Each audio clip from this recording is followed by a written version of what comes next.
సునాదస్వరము August 1. నూతన హృదయము మీకిచ్చదను, నూతన స్వభావము మీకు కలగజేస్తను. రాతి గుండె మీలో నుండి తీసివేసి మాంసపు గుండెను మీకిచ్చదను. ఏజ్కేలు గ్రంథము 36వ అధ్యాయము 26వ వచనం. ఇశ్రాయేలు ప్రజలతో యెహోవా దేవుడు ఈ వాగ్దానం చేశాడు. నూతన హృదయాన్ని, నూతన స్వభావాన్ని మీకు ఇస్తాను. ఆ రాతి గుండెను తీసివేసి మాంసపు గుండెనిస్తాను. నా ఆత్మ మీ అందు ఉంచి నా కట్టడు విధులకు లోబడే విధంగా చేస్తానని ప్రభు వాగ్దానం చేశాడు. మరి చాలాసార్లు మనము స్వభావం మారాలి, మనుషులు మారాలని ఎంతగానో ప్రయత్నం చేస్తుంటాం.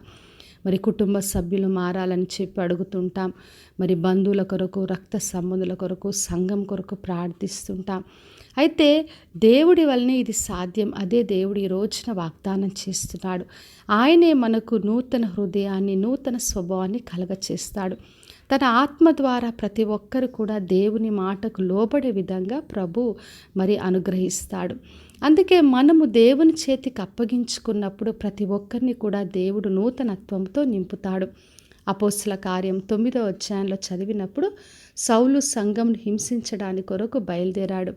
యేసుక్రీస్తు ఆయన మార్గంలో దర్శించిన తర్వాత ఆయన నూతనత్వాన్ని పొందుకున్నాడు. సౌలు పౌలుగా మార్చబడ్డాడు. సంఘాల్ని స్థాపిస్తూ సువార్త ప్రకటిస్తూ ఆయన కొరకు సాక్షిగా నిలబడ్డాడు.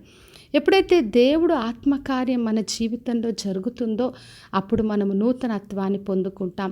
ఆ రాతి గుండె మాంసపు గుండెగా మార్చబడుతుంది. దేవుడి మాటకు లోబడుతూ ఆయన చిత్తాన్ని చేస్తూ మనం ముందుకెళ్తాం.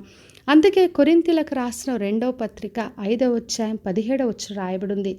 కాగా ఎవడైనను క్రీస్తునందున్న ఎడల వాడు నూతన సృష్టి, పాతవి గతించెను, ఇదిగో క్రొత్తవాయెను అని. కాబట్టి నా ప్రియ సహోదరి సహోదర, ఎప్పుడైతే మనం యేసుక్రీస్తును పొందుకుంటామో నూతన సృష్టిగా మార్చబడతాం.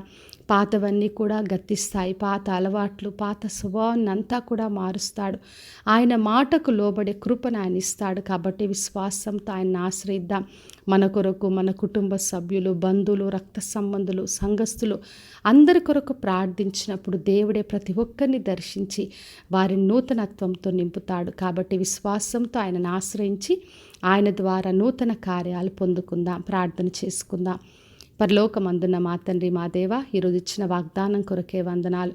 ప్రతి ఒక్కరిని దీవించి ఆశీర్వదించండి దేవా. ప్రతి ఒక్కరిని దర్శించండి.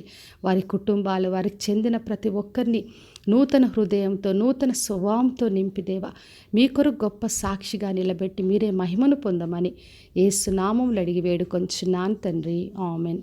ఈ శుభవచనము వినుచున్న ప్రతి ఒక్కరి జీవితంలో నెరవేర్చబడునుగాక. నేను మీ ప్రియ సహోదరి మంజులాచరణ్.